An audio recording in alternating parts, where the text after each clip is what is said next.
What happens when two financial powerhouses, Fred, a successful livestock agribusiness entrepreneur, and Obeng Darko, a prolific author and financial literacy expert, sit down for a conversation on wealth creation? In this transformative session, they break down the mindset shifts from working for money to making your money work for you. Whether you're a farmer, student, or aspiring entrepreneur, this is the financial game changer you didn't know you needed. As always, let's engage in the comment section, and do not forget to subscribe to the Family in Africa YouTube channel. Also follow us across all the other social media platforms: Facebook, Instagram, TikTok, LinkedIn, and let's do this together. Enjoy the session.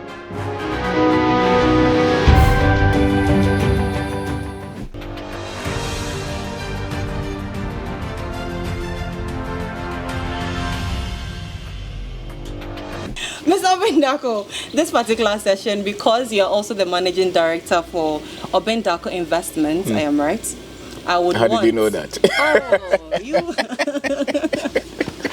Let me just keep my secret to myself. But there is this popular saying that let your money work for you. Yes. And usually when we hear this, it scares us a bit because we feel like, hey, I don't know much about investment. I don't know much about how to even handle money. Yeah. So now you've given me this small capital to work with, and you're telling me it is possible to let your money work for you. Yeah. How do we do that? Break it down practically for those of us who are not math people, you know. Okay. We want to understand. All right. I actually have 11 books. I'm a developer as well. I come from an engineering background. We have done a lot of construction. We are retailers as well. You're into real estate too? Yeah, those days we have done. Those things. The thing about financial education is that very few of us were ever sat down by our parents or anybody who had a say. I really want to hear this. Who had a say in us growing up. Okay. Who would say that this is money and this is how you make it, this is how you protect it, this is how you multiply it, this is how you invest it, those things. Yeah. Very few of us, if there was any at all. And some of us who even love books, we read a lot of the financial education from cultures and systems that were not that much similar to what we have here. Some countries, if you start to work, you can easily get a credit card. They give you a card to loan to buy a car, a house. You don't have to sweat like the way we sweat. So our system is so much different. But I say that your pocket reflects the financial information that you have. Okay. It's not really the background that you come from, especially after 20-25 years. So the first 25 years of your life, you're actually just being taught something. If you're fortunate and you had somebody who understood money and achieved something, like Fred, and you would listen to them, by the time that you're in your 20s, you have some bit of understanding and grip of money. Many people, their first 10,000, what did they use it for? Their first 100,000, they use it for wedding, car, bought a plot, and that was it. We have had instances where a lot of young people or people who are doing business and they start to see money, the first thing they want to do is buy land and start to build. And the moment they start to build, they get to a point, they stop. The business is no more. The financial education is not there. So the business has not been built to a certain level that they can take money and build a house that the business will not suffer. And it's all coming from all the financial information that you have. So this life, money has to say. I just say the bread of life. The bread of life is money. It answers all things. Have you seen an old man with a beautiful girl who is poor? Not many times, but you can see a very rich old man with very nice girls who, So I even say that a man, your beauty is in your pocket. That's true.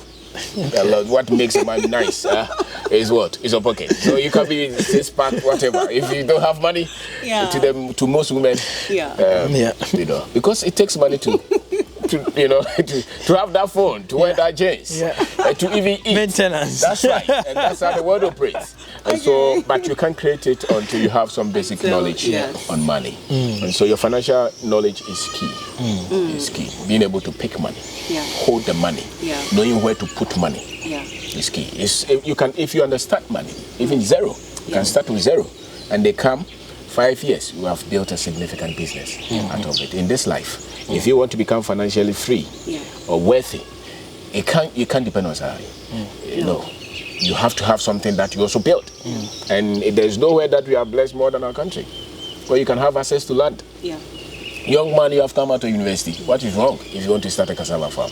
You say, I don't have a land. Go to your village. They will give it to you for free. You can go and borrow the sticks. You know, so the wealth is around us. Our problem is the psyche. And so you learn about it so that by the time that you are 45, 50, you don't have to beg somebody to eat. If your rent is due and you're asking for help and you're 45, you have not done good work. My name is Suresh. I am from India. Past 3 years I am following Farming in Africa channel. This is very nice channel for farming and animal rearing. Please share and subscribe and comment, and please follow all social media, Facebook, Instagram and YouTube. If your children's school fees you can pay, you have not done well. If you owe and you are running away, there's a problem. You know, and it's because you have thought that money is just one of those subjects. It's not just one of those subjects. And a lot of us will make mistakes, continue to make mistakes until we really get the right funding of it or the right foundation so that we can sustain. So in a nutshell, what would you say is the most basic knowledge every individual should have about money? That whatever money that you have or whatever money that you make is a seed for you to multiply. And that you don't make money to eat. You make money to build your dream. And so if they pay you 1,000 here, save something. You say, I can't save anything. Stop buying the yogurt. So you can save 1 cedi. And if you can add 1 cedi every day or every month, it can become 5 cedis. Maybe yours will be a bit slow, but at least if you can stop from wasting money, you can preserve money. And once, because where can you invest if you don't have the seed? To see money as a seed? That's right. You protect it so that you can plant it. You know, so those who have money, that's what they have planted it. So you see the sheep there, you see the cattle there. Those are all money that he has what? He has planted. That's why whenever you ask him money, he has it. The other guy who doesn't have it because he has not planted anything, he's hoping that God is in his supernatural power will make him rich. And that's one thing that they have, you know, to make you poor. Your money is your responsibility. The financial life is your responsibility. I love that. Your money is your responsibility. And something else you said, that no matter how small it is, save something. Always see the seed part of it. Now, still on this Let Your Money Grow for you, my boss made a video recently and it generated so much controversy on social media. And he's here. I'm not looking at him because he's going to answer for himself on that video. And in that video, he just threw some nuggets out there about building an investment. Do you remember that video, sir? I do. The comments, the backlash. It just exposed how the mindsets of people regarding money and investment. Please take us back to that and what you think about let your money work for you. And maybe for those who didn't have the chance to understand what he meant, please use this time to give us clarity on that. Thank you. I think, you know, our brother has said it all. The video was about how people shouldn't, if you're growing up as a young man, you shouldn't use your first capital to build a house, but rather put it into a business. And I used my pen as example, actually, that as you're building a house, I'm building a goat pen. You will live in your house, goats will live in here, but I'm making money out of it. And I think people misunderstand because culturally, I think we have associated success or well-to-do with having money, having a car, getting married. And I mean, like I said, you said everything, so I'm just going to repeat your words. So a young man, till you get sat down and be taught that when you build a house and buy a car and marry, that's not the end of life. We've seen some of our fathers retire and cannot even feed themselves, but they have built the den self-contained. They had bought a Volkswagen or a Benz, but now their life is miserable. Are we going to continue repeating that same cycle, or are we going to be smarter and say the house I'm building is not going anywhere? I can build it in 10 years. I can rent for as long as I can, but build something that will even serve me when I retire. Right. So you talked about money, but I have 3 rules about money. I think we all need to learn how to make money, because money you need to know how to make it. That's right. Everybody has money in our pockets. All that money is going to go somewhere. Who is it going to go to? So if I bring my coconut here and I'm able to get 1 cedi, I've found a way to make money. If there is a skill you need to learn and get people to pay you for that, that's a way of making money. That's right. Once you make that money, number two, you learn how to keep that money. You know, you mostly at your work. There is somebody who in the middle of the month has finished spending all his money and is going around asking. Maybe he's even the well-paid person there. He doesn't know how to keep the money. So he who keep their money the longest is the richest in the community. That's right. So the fact that when you even come to me and I say I don't have money, I keep it at the end of the month. If you start checking pockets and bank account, whoever has the largest balance is the richest person. Even though I told you I didn't have money in the middle of the month. So you keep the money. And then the last point, which you said, you learn how to multiply the money you have kept. And to me, that is success. Multiplying that money, whether it's that money working for you, or you working to add more, using that money to do something to add more, you're multiplying that money.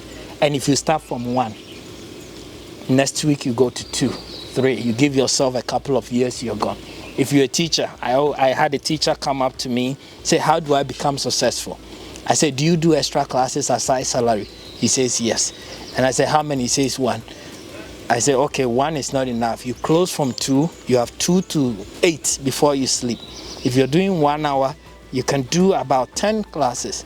So start doing 2 next week, start doing 3. You multiply that, now you're making 500.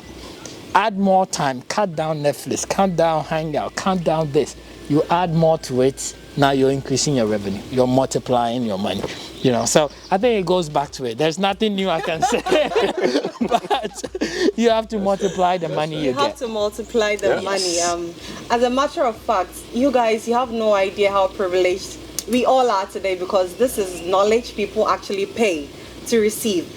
And I know for a fact that Mr. Obendako organizes seminars and webinars just to, dispel information like this. And today you are getting it for free because, hey, you are watching the Farming in Africa YouTube channel, or most probably on Facebook, on TikTok, on Instagram, or you'll read about it on LinkedIn. Yes, we exist there as well. So, hey, you need to really take advantage of all of these platforms that exist.